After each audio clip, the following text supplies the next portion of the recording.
tu prévois un voyage au Japon, voici 10 mots essentiels pour te débrouiller comme un pro au Japon. Alors, allons apprendre un peu de japonais. Numéro 1, konnichiwa. Le classique konnichiwa veut dire bonjour. C'est super utile et très poli. Numéro 2, sumimasen.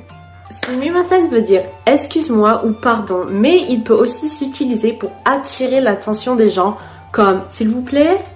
Numéro 3, arigato. Arigato signifie merci, mais si tu veux être plus poli, dis arigato gozaimasu, ce qui veut dire merci beaucoup. Numéro 4, hai. Iie. Hai veut dire oui. Iie veut dire non. Attention à la prononciation, il faut bien prononcer les deux i. Iie, car en prononçant un seul i et, donc iie, cela veut dire maison. Numéro 5, oishi. Oishi veut dire délicieux, donc quand tu es en train de manger et que tu as un plat très bon devant toi et que tu apprécies ce que tu manges, dis oishi. Les Japonais l'utilisent très souvent quand ils mangent. Numéro 6, eki. Eki veut dire gare de train aussi. Tu entendras souvent ce mot si tu prends les transports en commun au Japon. Numéro 7, doko. Doko veut dire où. Donc par exemple, si tu souhaites demander où est la gare, eki wa doko, eki wa doko desu ka pour être plus poli. Ou par exemple, demander où sont les toilettes. Toire wa doko, toire wa doko desu ka.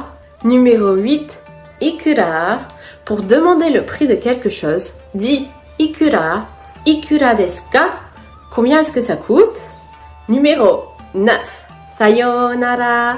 Sayonara veut dire au revoir, mais c'est utilisé quand tu sais que tu ne vas pas voir quelqu'un pour une longue période. Donc, par exemple, si tu veux dire à plus ou ciao, il faudrait dire matane. Numéro 10, très important.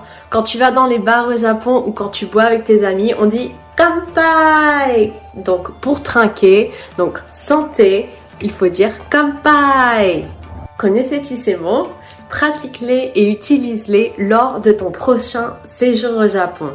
Like, commente et abonne-toi. Et on se retrouve dans une prochaine vidéo. Matane! À bientôt!